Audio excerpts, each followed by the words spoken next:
Good morning, everybody, and welcome to Jason Mackey's First 10, a quick hit podcast to get you ready for the day.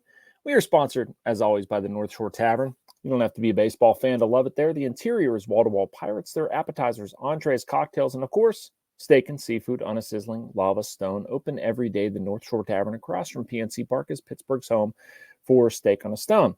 All right, so I just finished watching the Pirates beat the Reds in Cincinnati. Largely a pretty good win for the Pirates. We're going to talk a lot of baseball on this podcast, sort of some takeaways from this and where the Pirates stand right now. Where I'm at with this team is they are the definition of bobbing along. They're the definition of not really too bad, not really too good. They haven't won or lost 3 in a row since May 7th through the 10th. Think about that for a second.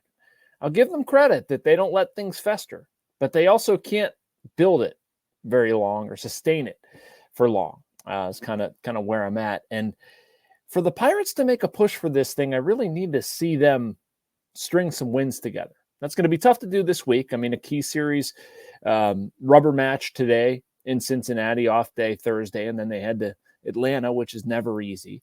The schedule doesn't really lighten up. I don't hesitate to say anything lightens up anymore the way things are tightly packed together, but I'd really like to see the Pirates put a nice little run together. I don't know if they will. I don't know if they will or they'll regress. There was a lot of good tonight. Certainly liked seeing the offense pounded out 10-plus hits for a second consecutive game. Mitch Keller, for a lot of it, was very good. I thought they ran the bases aggressively. I thought that was an important thing. At the same time, I can look at Yasmani Grandal and his at-bats. I can look at Michael A. Taylor in his at-bats and the drop ball in center field. And it's not good. You're a mishmash. You're a mishmash of good and bad. An interesting note before the game, we found out that Henry Davis will be starting a rehab assignment in Altoona. It'll be interesting to see what happens between him and Joey Bart. Who gets back first, who gets playing time. I think they have to give Henry some playing time. I don't know if you slow play Joey Bart and him coming back or something, but they need to find out what they have in Henry Davis. It's time. I think that's what they wanted to do before he was concussed, but you need to find out what you have there. Yasmani Grandal is just not the answer.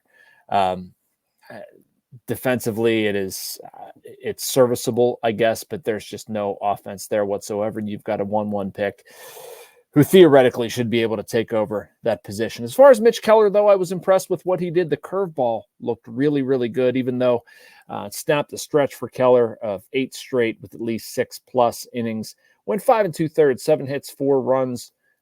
3 of them were earned. 6 hits, 4 runs. 3 of them were earned. Not like you're paying attention to this podcast to get a pitching line for Mitch Keller, but I don't know. It's the baseball writer in me. I feel required to tell you. Keller is continuing to just, since the start of May, it's been absolutely outstanding for him. 2.01 ERA, 9 starts, 12 walks, 52 strikeouts. And, this one should have been a quality start. Michael A. Taylor catches that ball off the bat of Ellie De La Cruz, and you're not really talking about anything negative whatsoever. You got 6 runs, 3 earned. Great start for Mitch Keller. I'm not willing to go there and say that Keller is, cooling off or something like that. He was just fine. He's now worked at least 5 innings in 47 straight. It's the longest active streak in Major League Baseball, the 4th longest in Pirates history. He's doing just fine. Also, excellent job pitchers fielding, by the way, to get Jonathan India at home in the first inning. I really like that. Was impressed with the base running. As I said, Andrew McCutchen stealing a base in the first inning. Rowdy Tellez stealing a base for the 4th time in his career. O'Neill Cruz made a smart read, I thought, on Edward Olivares, bloop single in the 3rd inning. Michael A. Taylor, excellent job sliding it home. Again, wish would have caught the ball. The throw to third base was ill-advised, but still a good job running the bases. The Pirates certainly need more of that to become I would like to see them push the issue more than they have. That was probably a characteristic more of last season. They haven't done it as much this year. At least they haven't been smart with it. And the other thing I saw that I really liked, and I want to, obviously give a shout out. I've been critical as well. Jared Triolo, homers, 2-1 slider, middle in, drills it, 107.1 off the bat, line drive out the left. It was his first since May 24th. That would be big for the Pirates if Jared Triolo started to hit. Nick Gonzalez, 3 hits by the way he's seemingly getting back at it. Like that stuff. So Brian Reynolds was the other note that I had. I don't know if I have anything great to add about Brian Reynolds at this point, but blasted 426. Typical swing from him. Just what a heater. 6th straight game with an RBI for him. It's his 6th home run during the streak. It's now the longest hitting streak in Major League Baseball this season, the longest for a Pirate since 2003. It's just fun to accumulate all of the sort of accolades and superlatives going on with it. I don't know if I have any great take other than Brian Reynolds has been really good. One take I do have from tonight's not necessarily from the Reds game, but Braxton Ashcraft, by the way, a name to know. Keep an eye on that. 5 innings, 5 hits, 0 runs for Indianapolis. His AAA ERA in 3 outings now, 0.59. You're going to see him before too long. I talked on here the other day about the Pirates needing pitching depth, and, well, Braxton Ashcraft is their best chance at it. He's on the 40-man roster. We saw him in spring. He's very good. He's been slowed by injuries throughout his career, but he's very healthy at this point. I would imagine that there's an innings shutdown issue at some point, but in the end, I mean, maybe he's a bullpen guy. Maybe he's a bullpen guy you can add. Now, I'm not trying to get them to back off of acquiring a reliever at the deadline. I still want them to do that, but you're going to see Braxton Ashcraft at some point, and he's been darn good since bumping up to AAA. A couple other topics I want to get into today before signing off. The Steelers, obviously not a lot going on there right now, but ESPN put out something where they ranked all 32 teams starters, and the Steelers were 18th. I was a little surprised by that. They were the lowest in their division. The Browns were 12th, the Bengals 7th, the Ravens 3rd. Do you agree with that? I agree that the AFC North is very good. The Steelers all the way down to 18th, though. I don't know about that. ESPN liked TJ Watt and the Steelers edge rushers, which is fine. They like him and Highsmith and what they've been able to do. Great. The biggest weakness they see is at wide receiver. Also completely fine with that. We've talked about that plenty.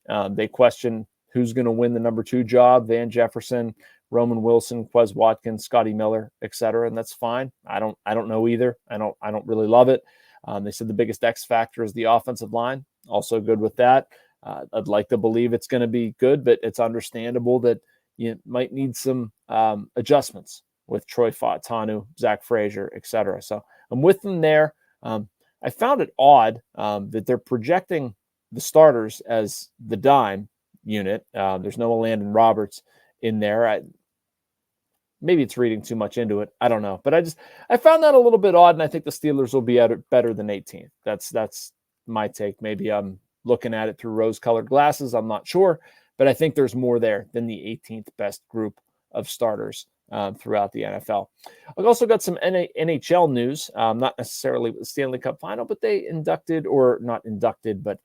the inductees for the latest class of Hockey Hall of Famers. Wanted to mention something on a personal note because it's one of my favorite players to watch. I know when I started covering hockey, well, first of all right, the class, Pavel Datsyuk, Jeremy Roenick, Shea Weber, former Olympians, Natalie Darwitz, Chrissy Wendell Pohl, and also Colin Campbell and David Poyle in the builders category. But I wanted to talk about Datsyuk for a second.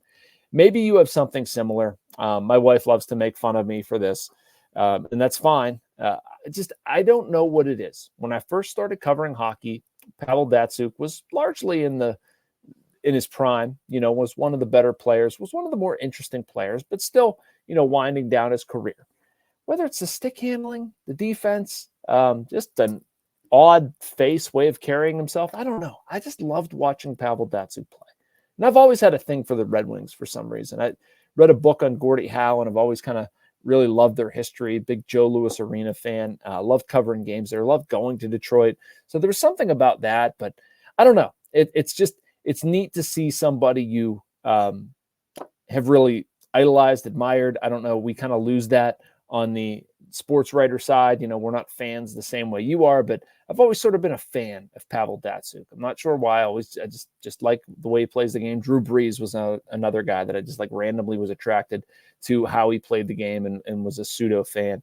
But Datsyuk, 2-time Cup winner, was really just a 4-time Lady Byng winner, won the Selke 3 times, went to the Olympics 5 times, won Golden Russia in 2018.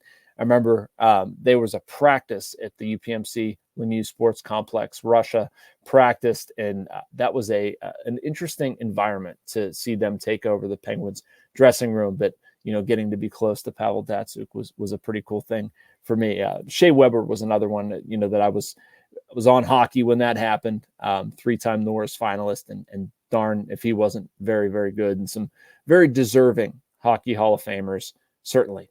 All right, that does it for me today.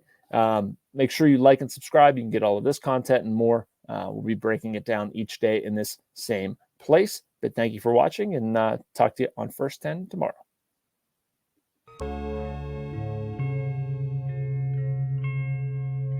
Thank you for checking out this content from Post-Gazette Sports. If you watch this video on YouTube, please like the video and subscribe to our channel.